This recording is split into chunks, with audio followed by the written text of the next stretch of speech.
ప్రాజెక్టులకు సంబంధించి ఎంత ఉన్నది దీని కథ అని చెప్పి ఏదైతే చెప్పారో దీని అసెంబ్లీలో ఎందుకు బీఆర్ఎస్ మాట్లాడలేకపోయింది, అసెంబ్లీని ఎందుకు బాయ్కాట్ చేసింది? అయితే మంచి మాట అడిగినారు నవీన్. మీరు అసెంబ్లీలో ఏం చేసిందంటే గత టర్మ్లో కూడా ఈ కృష్ణా జిల్లాలో వాటాలు తెల్చండి, కాళేశ్వరానికి సంబంధించి ఆ మేడిగడ్డ దగ్గర ఏదైతే మీరు ఇబ్బంది అయిందని చెప్పిండ్రో దాన్ని ఇమ్మీడియట్గా రిపేర్ చేయండి, రైతులను గోసపెట్టకండి అని చెప్పి బీఆర్ఎస్ తరఫున హరీష్ రావు గారు మిగతా ఎమ్మెల్యేలు వీళ్ళందరూ కూడా మాజీ మంత్రులు అనేక మంది కొట్లాడిన పరిస్థితులు చూసిండ్రు మీరు.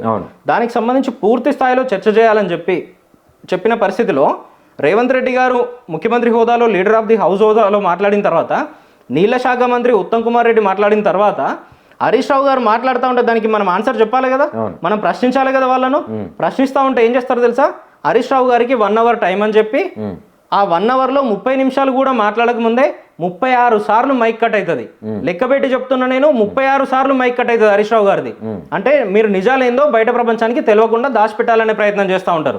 హరీష్ రావు గారు మాట్లాడుతుంటే ఏం చేస్తారు తెలుసా, లైవ్ కెమెరాల్లో స్పీకర్ గారి మొహం చూపిస్తూ ఉంటారు బయట ప్రపంచానికి. ఇదే హరీష్ రావు గారు మాట్లాడితే ఏం చేస్తూ ఉంటారు తెలుసా, 5 మంది 6 మంది 7 మంది 8 మంది మంత్రులు లేసి అడ్డుకుంటా ఉంటారు. ఏది అటువైపు అధికార పార్టీకి సంబంధించి 30 మంది ఎమ్మెల్యేలు లేసి అడ్డుకుంటా ఉంటారు 30 నిమిషాలు కూడా హరీష్ రావు గారు మాట్లాడక ముందే. అంత భయం ఎందుకు మీకు? ఇది గత టర్ముకు సంబంధించి.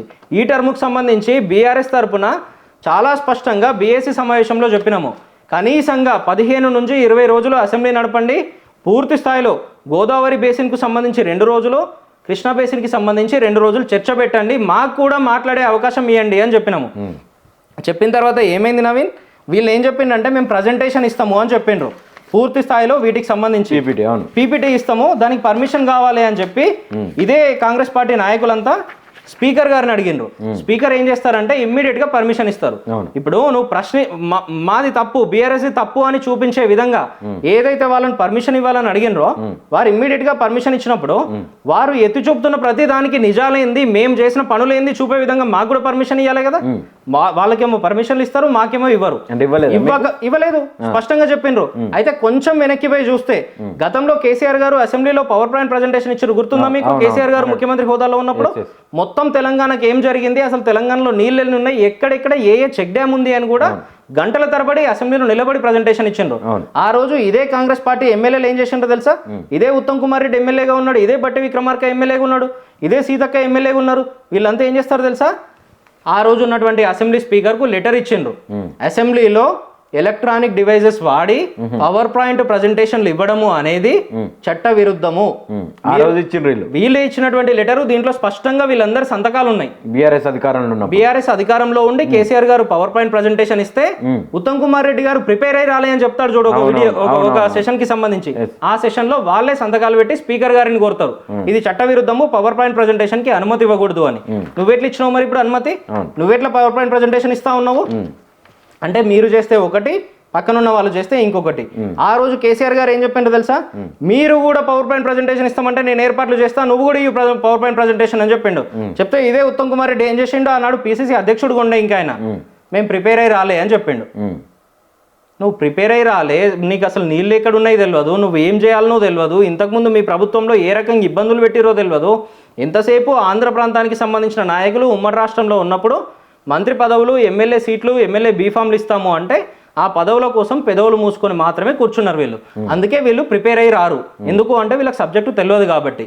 తెలంగాణకి సంబంధించి ప్రతి ఇంచుకు సంబంధించి, ప్రతి చిన్న పిల్ల కాలువకు సంబంధించి కూడా పూర్తి స్థాయిలో అవగాహన ఉన్నటువంటి బాధ్యత గల నాయకుడు కేసీఆర్ గారు. సైతం చెప్తున్నారు కదా సభా సంస్కృతిని ఉల్లంఘిస్తున్నారు మీరు అని చెప్పి. అయితే అదే స్పీకర్ గారు ఇప్పుడు ఏం చేసిండో తెలుసా నవీన్, నిన్నగాక మొన్న అసెంబ్లీ సెషన్ అయింది కదా, 3-4 రోజుల క్రితమే అయిపోయింది కదా, అదే సమావేశంలో మళ్ళీ ఇదే మూసికి సంబంధించి చర్చ జరిగింది.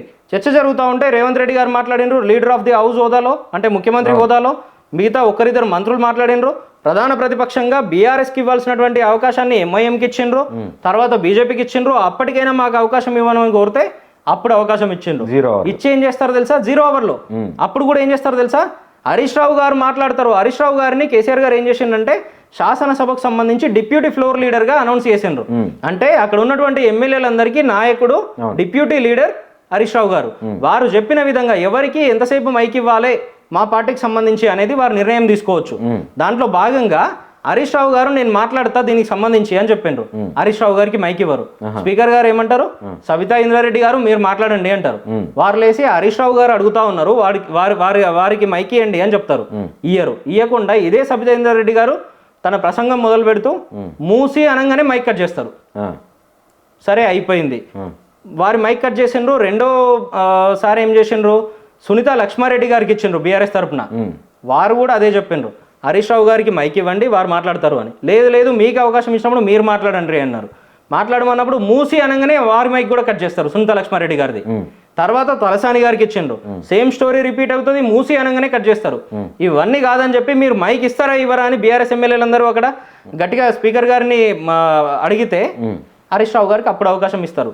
ఇవ్వంగానే ఏం చేస్తారంటే హరీష్ రావు గారు మూసి అని మొదలు పెట్టంగానే మీరు ముఖ్యమంత్రి గారిని ఏ రకంగా విమర్శించినా కూడా మీకు మైక్ అసలే ఇవ్వము అని చెప్తా ఉంటారు. ఎవరు, స్పీకర్ గారు బీఆర్ఎస్ ఎమ్మెల్యేలకు BRS party deputy floor leader Harish Rao గారికి చెప్తా ఉంటారు. అంటే మీ ఆలోచన ఏంది ఇక్కడ, స్పీకర్ గారికి తబలా కొట్టడానికి వచ్చినామా, వారికి సంబంధించి భజంత్రీలు మోగించడానికి వచ్చినామా మేము అసెంబ్లీకి? ప్రధాన ప్రతిపక్షంగా ప్రజలు ఇచ్చినటువంటి బాధ్యత ఏంది మాకు? ప్రజా సమస్యల మీద మాట్లాడమన్నారు, ప్రభుత్వం చేస్తున్నటువంటి తప్పుదాల మీద మాట్లాడమన్నారు. అవి మాట్లాడడానికి మైక్ అడిగితే ప్రభుత్వం చెప్పిన తప్పిదాలను ప్రశ్నిద్దామంటే మైక్ ఇవ్వను మీకు అని డైరెక్ట్గా స్పీకర్ హోదాలో ఉండి 119 మంది శాసనసభ్యుల హక్కులన్నిట్లను కాపాడాల్సిన వ్యక్తే డైరెక్ట్గా చెప్తా ఉన్నారు. కాబట్టి ఇంకో గత్యంతరం ఏముంటుంది, అసెంబ్లీలో కూర్చొని బీజేపీ ఎమ్మెల్యే లాగా నిద్రపోలేము కదా మేము. అప్పటికి కూడా ఏం చేసినాము, బయటకు వచ్చి నిరసన తెలియజేసి మా పార్టీ కార్యాలయం తెలంగాణ భవన్కి వచ్చి పూర్తి స్థాయిలో పవర్ పాయింట్ ప్రజెంటేషన్ ఇచ్చినాము. వీళ్ళ ప్రభుత్వం ఈ 2 సంవత్సరాల కాల పరిమితిలో ఏదైతే అన్యాయాలు చేసి తెలంగాణను మరింత అప్పుల ఊబిలోకి మరింత ఇబ్బందుల్లోకి ఏ రకంగా నెడుతుందో, మరీ ముఖ్యంగా ఇరిగేషన్ ప్రాజెక్టులను గతంలో ఉమ్మడి ఆంధ్రప్రదేశ్లో పెండింగ్ ప్రాజెక్టులుగా ఎట్లా పెట్టినరో ఇప్పుడు మళ్ళీ అదే రకంగా ఏ రకంగా చేస్తున్నారో పూర్తి స్థాయి వివరాలతో 2.5 గంటల పాటు ప్రజెంటేషన్ ఇచ్చినాం మేము. ఇచ్చిన తర్వాత ప్రజల్లోకి పోయి కొట్లాడుతూ ఉన్నాం, ప్రతి సమస్యను అడ్రస్ చేస్తూ ఉన్నాం.